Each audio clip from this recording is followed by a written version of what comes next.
Welcome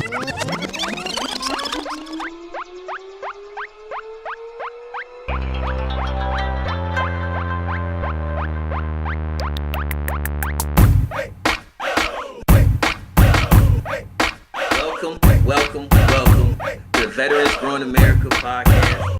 I am here with my illustrious host, Donnell Johns. Welcome back, my man. And I also have a very special guest, Dr. Allison Smith of Allison Smith Coaching. How you doing, young lady? Thank you. First, thank you for the compliment. Young, okay. But I'm doing good. Thank you so much. Happy to be here. Pleasure to have you. Pleasure to have you. It is a pleasure to have you, Dr. Smith. I'm gonna call you Doctor. You earned that title, so you need to have it.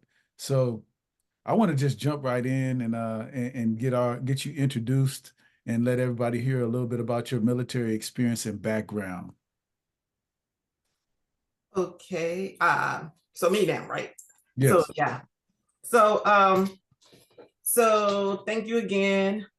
I always start with my name, just getting off work, but again, pleasure to have me. Have me here, I hope. So I joined the military in 1984. Yeah, a long time ago. I'm from Portsmouth, Virginia. I joined at 18 years old. Probably joined like many of you did because I didn't want to go to college at that particular time. Actually, there's a story behind that. I really didn't think I was good enough to go to college because I had a counselor tell me that I wasn't college material.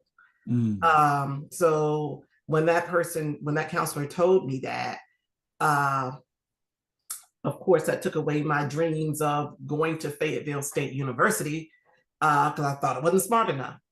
So I immediately went down to the recruiting office with a girlfriend of mine, and we were supposed to join the military on the buddy program. At that time, I don't know if they still do it. If one person was joining the Army and they got another person to join the Army, they were supposed to come in together and just go through training together and be stationed together. Well, she backed out on me. I came in. She went to Norfolk State University, and she is now an administrator in education. But anyway, so I joined in 1984. I had, I'm the youngest of 12. So I believe at that time, 4 of my brothers were already in the military. 4 of my brothers were already in.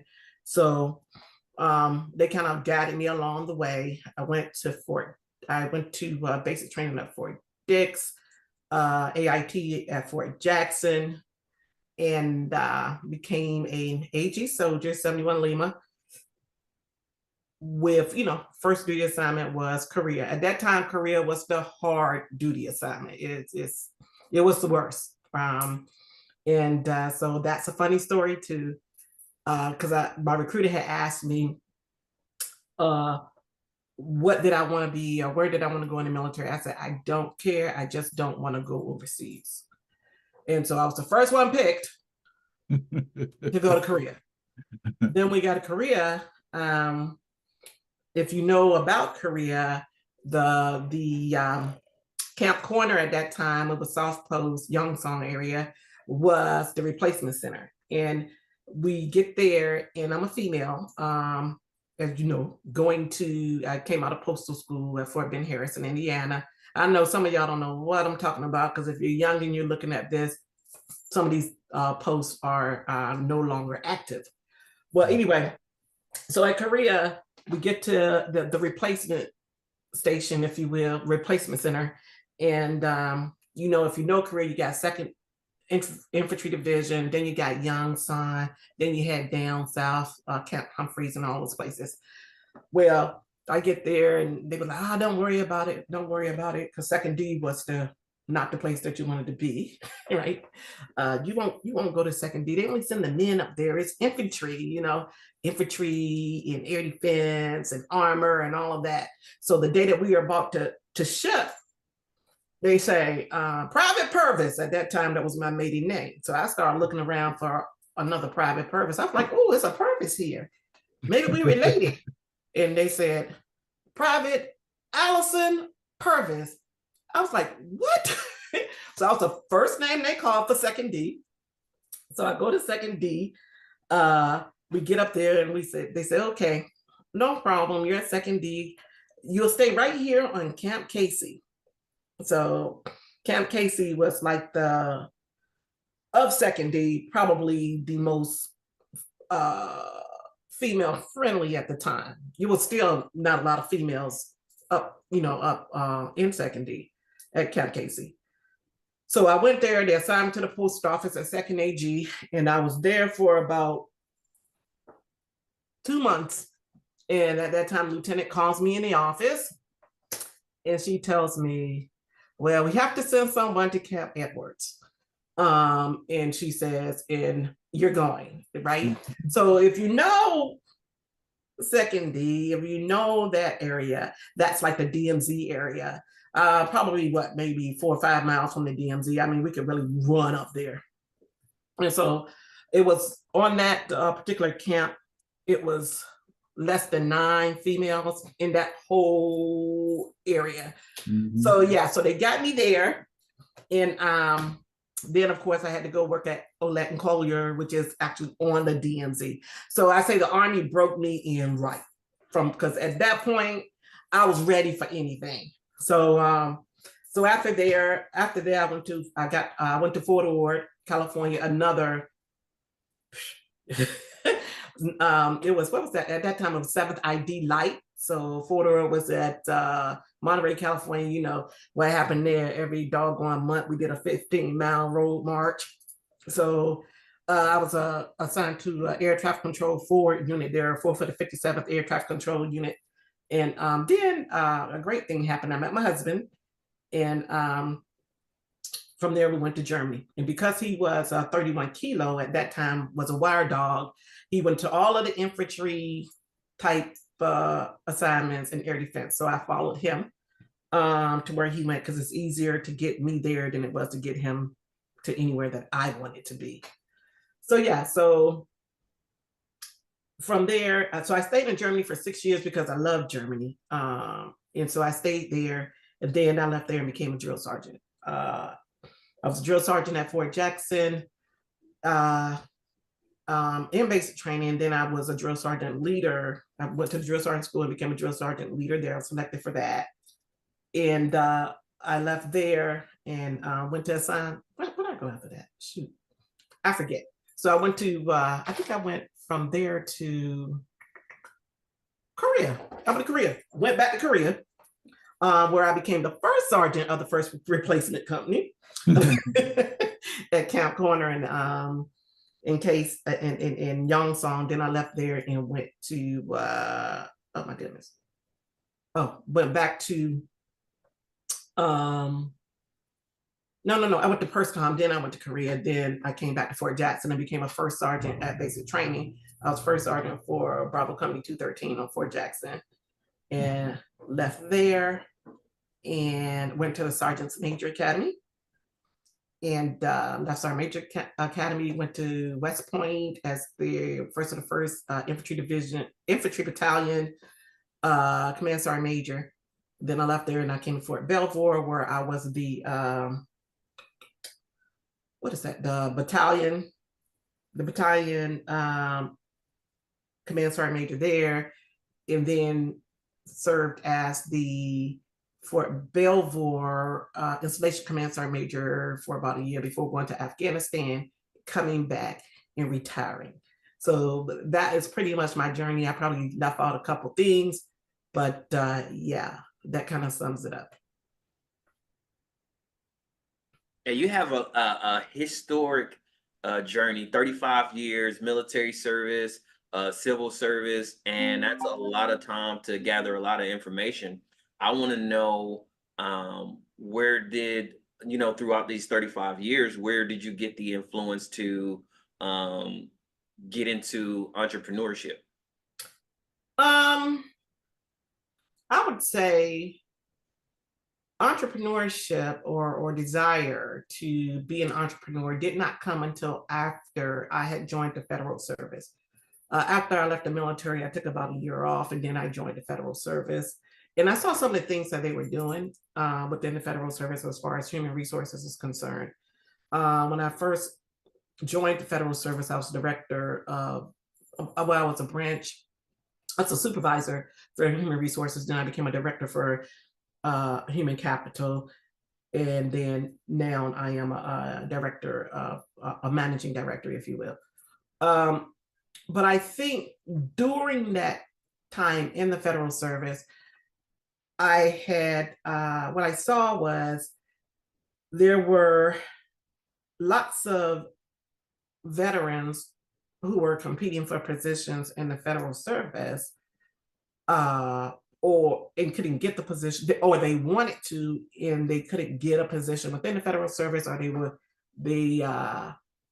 were competing and just they weren't getting the hits. So what I wanted to do is like coach people, veterans or whomever, on how to kind of draft their resumes to make sure that they capture all of their experience, and that they knew how to translate that experience to the civilian sector. So with that, I wanted, at that point, I wanted to start a coaching company to help with that. And then during my, even now, my journey as a federal serving a leader, if you will, I'm all, for some reason, folks come to me for coaching and mentoring. So I said, hey, why not turn it into a business and kind of help folks?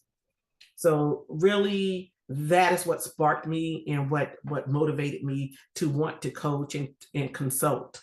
It's basically just to help people. What's really cool that I found out, and I didn't know this until tonight, that you have 3 businesses. So not only did you start one business, but you started 3 businesses. So what inspired you to start even more businesses after you got into the business realm? I think what I wanted to do is I wanted to kind of break up what I did. So one is coaching, and that's strictly coaching. One is consulting, which is kind of helping people with businesses a little bit in the human capital, in the management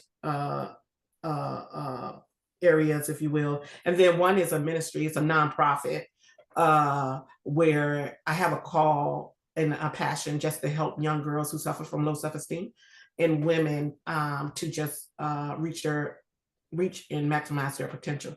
So it's like 3 different areas, and yeah, I know I do a lot. I do. That's why I got like 1, 2, 3 offices in my house. You got an office for each space, right? Yep. Yeah, I love it. Can you do me a favor? What I would like to hear is you just kind of take us through the journey of your business. When I become a client, what is it that I get, and what is the value that is provided to me through your services? I think what I would like to kind of stick with for this call is the coaching. I think what the journey is, we have a website, which is Allison Smith coaching.com. www, just as simple, AllisonSmithCoaching.com. It might be on a little maintenance right now because I'm updating some stuff, but you can still contact me and reach out to me. So I think what you're going to get from me is you're going to get a person who really, really has walked the walk and can talk the talk. What you're also going to get is you're going to get confidentiality. You're going to get the opportunity to share what your experience is. You're going to get lots of wisdom. Is what you will get lots of wisdom. You'll get ways as I help folks resolve the gaps in their lives or the problems that they may be facing. You're going to get some nuggets that you can carry with you throughout your lifetime, not just for one particular job, but for every aspect and area of your life. I think that the value of what I give is, I would say, priceless, if you will. It's priceless because I think when you get people who actually are giving you and sharing wisdom with you, that you really can't put a price on it. My husband always tell me to stop giving stuff away because I don't believe in charging people a lot of money. Sometimes I look at different businesses, coaching businesses, and I do believe that you got to invest in what you know to be the best. But I do understand that there are certain people who are at a particular income that can't always, you know, pay $500 for a resume. They can't even pay $100 for a resume. They can't pay $12,000 for, you know, a coach.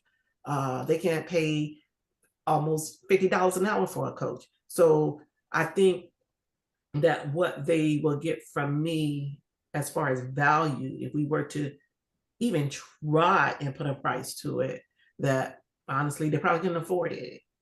So I think that's what they're going to get from me. They're going to get a genuine person who's been through life, who's had some good times. You know, I've done some good things. I've messed up a lot. I failed, and they're going to get all of that. That's what they would get from me, and the value is priceless, I believe. Yeah, absolutely. 35 plus years of military experience, civil service experience, life experience. You said you got what, 4 kids? Yeah, so I have 2 boys, and then I raised my niece from the time she was like 12, and then I have a bonus daughter. So it's 2 boys, 2 girls. And then you got some grandbabies. Yeah. One is in the room next door. He's 14, he'll be 15. Then I got one who just turned 4, another 14-year-old in Fredericksburg, and a 19-year-old at ODU. Yeah, so you just a seasoned veteran at life. That's what they're getting, is a seasoned veteran at life. Yeah, I love it. No, those are awesome, amazing things. I want to rewind a little bit because you have over 35 years of military experience. Through that 35 years of military experience, what are some nuggets that you received throughout that time frame to help you translate that information from the military to the business world that's now helping you succeed? So 27 years of military experience, and then the other 8, now 10 in the federal service, 8 to 10 in the federal service. But one nugget that I do want to share that I always remember, I never forget, from Sergeant Major Powell in Germany, and this was always have some pet peeves for yourself, not just for people, but for yourself, a standard that you hold yourself to. Another nugget that I received is from First Sergeant Thristle Hamilton at Fort Jackson, was to choose your battles, because I was a hothead and I wanted to go for everybody. You step wrong, I'm stepping back. I don't care who it was. It could have been the colonel, it could have been a battalion sergeant major, doesn't matter. So he said, hey, Jill Sergeant, get in here, choose your battles. So so that's for as far as I would like to tell people, have a standard for yourself. Right? Know what you can do, know what you can't do, or your limitations. If you don't know it, don't try to force it and pretend that you can do it. Just invest in yourself to do the things that you want to do. The other things about choosing your battles is that, everything is not worth the fight. Everything is not worth the fight. So don't do it. Just, hey, think about yourself. The things now that I would say that have helped me with entrepreneurship, it's probably a little bit, you may have heard them before, is understanding that as an entrepreneur, you will be a leader. So therefore, you have to make sure that you are keen on your leadership skills and ability. You have to be a great problem solver, because you will ensue some problems. I think another thing that I think as an entrepreneur for me is making sure that you understand the risks that are out there. There are going to be risks. You're going to lose money before you make money. So expect that. You have to have some resilience. You have to have some commitment, and you have to be able to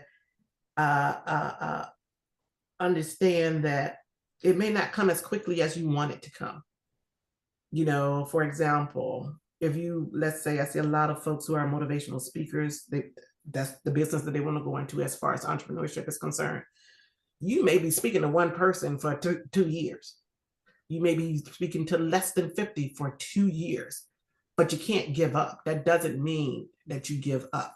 It means that you do the things that you need to do to get yourself in front of people, to make sure that you're investing in yourself, to shore up on your speaking, especially if you're coming out the military.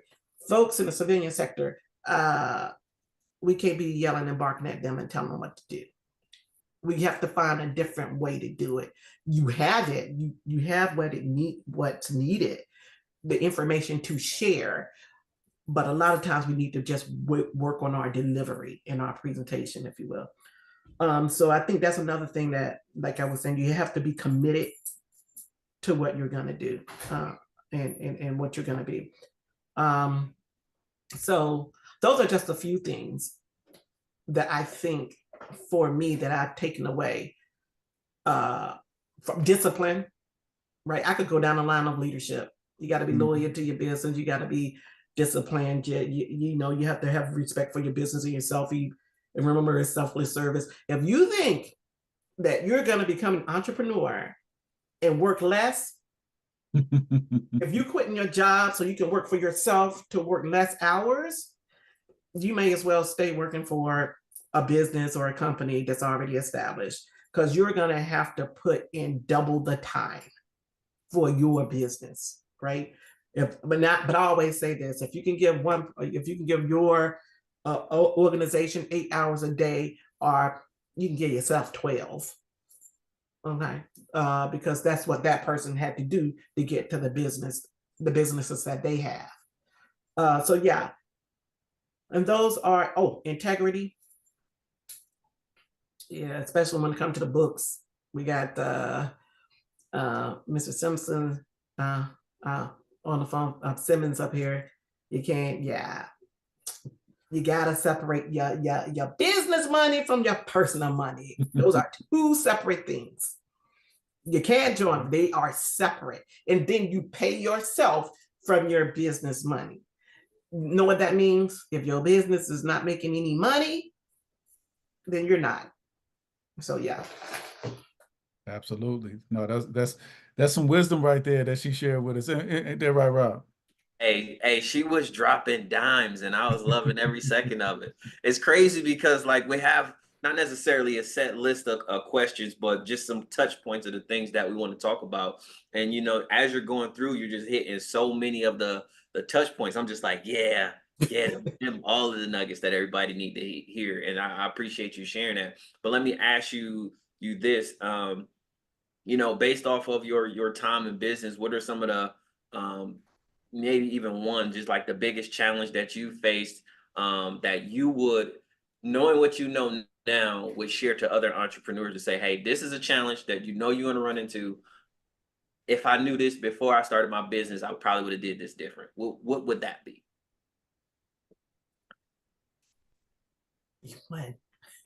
One.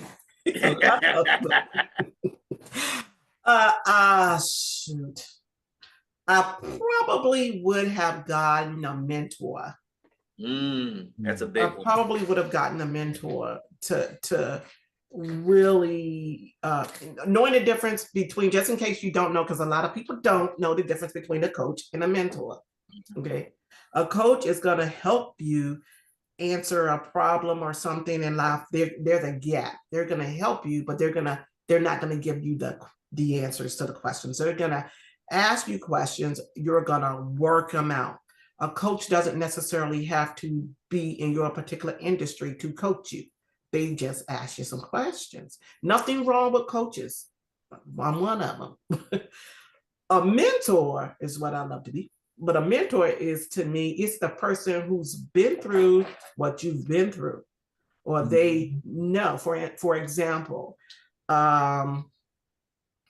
if I wanted to be a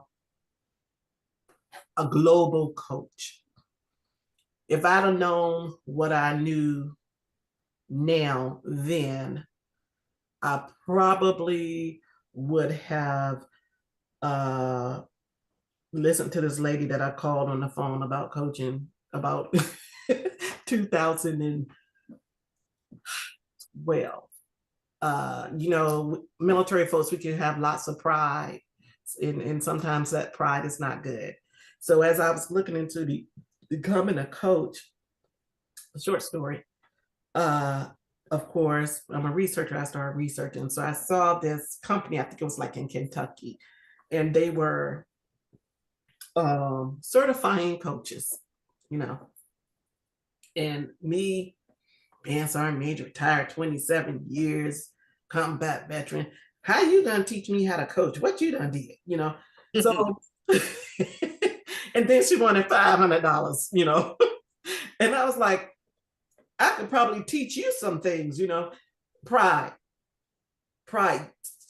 You better set that pride to the side, or it's going to delay your momentum to move forward.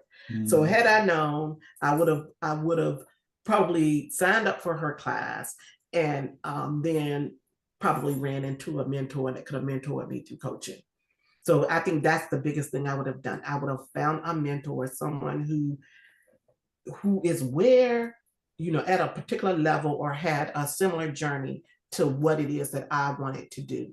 I tell folks this all the time. There's a lot of folks in the military, a lot of girls in the military that do hair, right? They do. They braid their own hair, so they want to get out and they want to get salons. And I try to hook them up with people who actually own businesses and own salons. They don't, some listen, some don't, but mentors are important.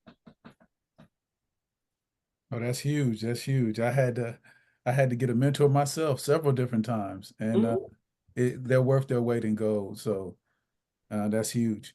Let me ask you this. So when it comes to your coaching business, what are some of your goals that you want to achieve? And is there some involvement in your coaching in the veteran community? So I think one of my main goals, and I know you guys, you might, she need to put some measurement or some numbers to it. No, but my goal is just to help as many people as possible. I think coaching was just like, and I tell people all the time, that's the sexy thing, that's a sexy term now, and everybody's coach. I think that my goal is more to the speaking part of it, getting in front of folks and actually helping as many people in a crowd that I can. So I think my goal is more of being a global speaker that can help people, right? And then I could send them to coaches or send them to mentors. It doesn't have to be me, but just kind of spark them and to get them going, just to get them thinking, right? So for the veteran community, it would be just to get folks to think about, hey, we got 200,000 veterans that leave the Army. 200,000 military members that leave each year. 200,000, right? And I think if many of them knew about entrepreneurship and they understood some of the potential that they have, that they could start off early, like giving them ideas about different things that they can do as far as entrepreneurship is concerned. You know, for me, that really is the goal that as far as veterans are concerned, it's like getting in front of them and telling them, look, have you ever thought about this? How much are you putting in your TSP? Because if you get them early and have them start putting the money in their TSP early, that way when they separate or decide to leave, they have enough money to start their business and they don't have to think about, I got to get a job because I done lost, 40% of my paycheck. So how am I going to live if I'm retiring? So getting them to think about things like that and then kind of pointing them into the direction of like a Donnell Johns or Robert Simmons to help them out the rest of the way. So that would be my goal. Coaching is good, but I like to be able to mentor and advise a little bit more than coaching. So yeah, so my goal is, as far as coaching is concerned, to have as many people as possible that reach out to me and just have them think about some stuff. But my real desire is to probably get in front of folk and make them think about what they can do, how they can maximize the potential that they have. Actually discover it, because sometimes people don't even know they have it. So to help them discover, understand, reach, and maximize. Because you got to discover it, but then you got to understand what you have. Then I'm gonna help you reach it, and we're gonna maximize it. So I think for me, that is my goal. Get in front of as many people, help as many people out as I can as coaching, and helping them with their resume, helping them with interview, telling them what, kind of advising them on what to wear and stuff like that. And then getting out, speaking and mentoring. So my goal is more into speaking as I speak through this. But go ahead. No, that's huge. And my final question, even though this is not the last question, but it's my final question, is tell people about your involvement with VGA and how you support it and how it supported you. So, man, Donnell, how did I first meet you? Oh my gosh, was I just walking past or something? I think we met on LinkedIn, and then through LinkedIn you found out that we was in the same neighborhood, and you found out that the location was there. Yep. And so I came over and like I said, I like to help people. So I just started talking to all the vendors, talking to Donnell, and then I had written a book. I've written 3 books, so 2 kids books and 1 self-help book. And so I said, hey, I can set up I can vend here. Is that the proper term? Yes. I can vend here with my book. And I don't know. And and from there, I've been going there almost every weekend till late because, smell again, because I see Robert, because I'm an adjunct professor for Liberty University. So on the weekend, I do so much. So I'm teaching this semester, so I really didn't get enough time. Normally every weekend, except during when I'm teaching. I go there every weekend. I support. They have some wonderful stuff, wonderful vendors there. I buy jewelry from there. I buy clothes from there, which is some good stuff. You got to go see Tanda's. How I say it? I mispronounced your wife name again. Tanda's Luxury Lifestyle. Tanda's Luxury Lifestyle. She and I have like the same style, so I always buy from her. They have so many things there. I go there for karaoke when look on Friday nights.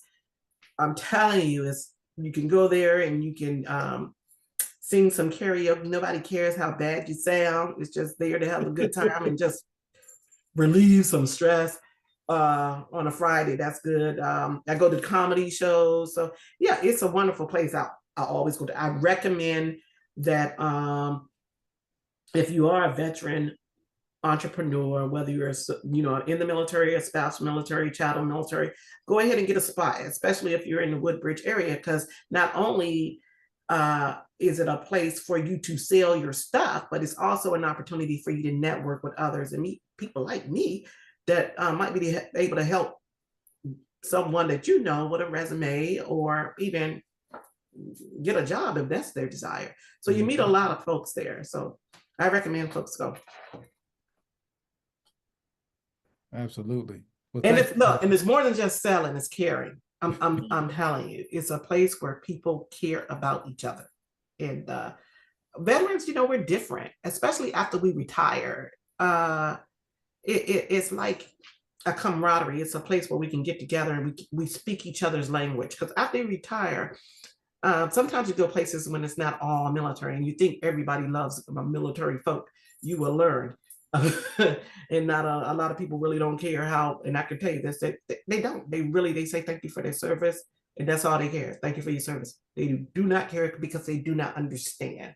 So having a place where you can go with other veterans that where we understand each other and speak each other's language, it can be pretty helpful, especially if it's someone who may be suffering from PTSD or anxiety or something like that. Being able to come and talk to folks or just be around folks who understand what you're going through, VGA is a place for that as well. Love it. I love it. I love it. So I'm gonna hand it over to my brother, esteemed guest and host, Rob Simmons. I love it. I love it. Hey, thank you so much for sharing. Where can the people find you, or how do they get a hold of you to get a hold of your services? So it's at www.AllisonSmithCoaching.com, or it's ask.dr.allie, ALLIE, @gmail.com. Or they can also contact my executive assistant. Yeah, you're gonna need one of those too. They can, hold on, I gotta find her email address.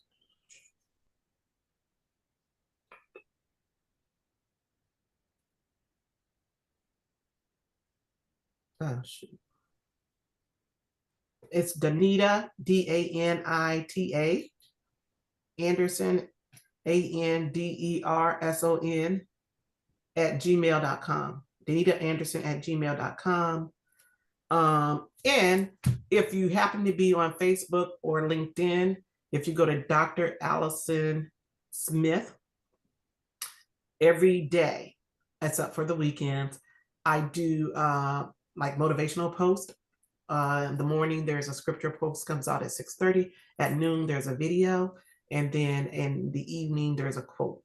And it's just to help you through your day. I'm not trying to market and get you to get my services. It's literally, I'm not even taking clients until October of this year.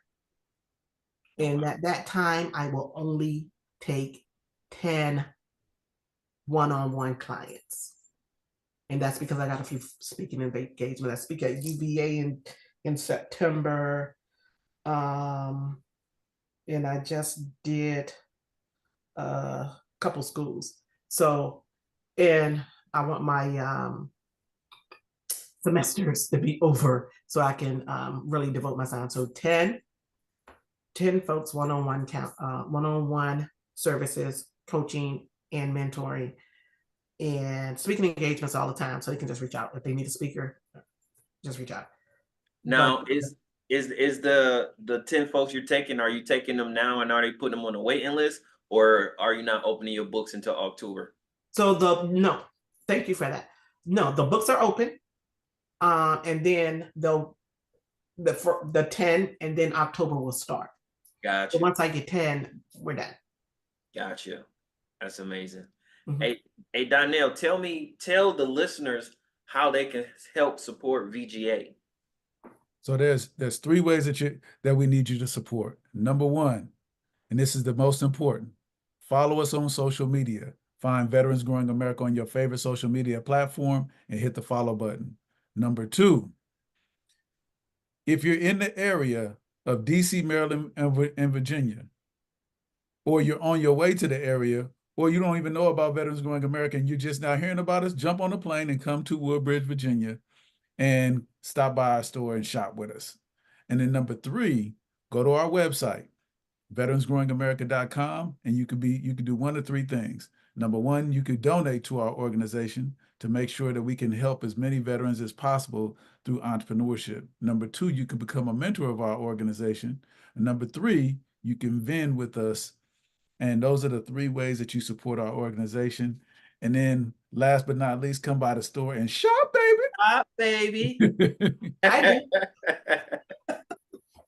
Absolutely. Hey, Dr. Allison Smith, thank you so much for joining the show. Donnell, thank you so much for everything that you do for the veteran community.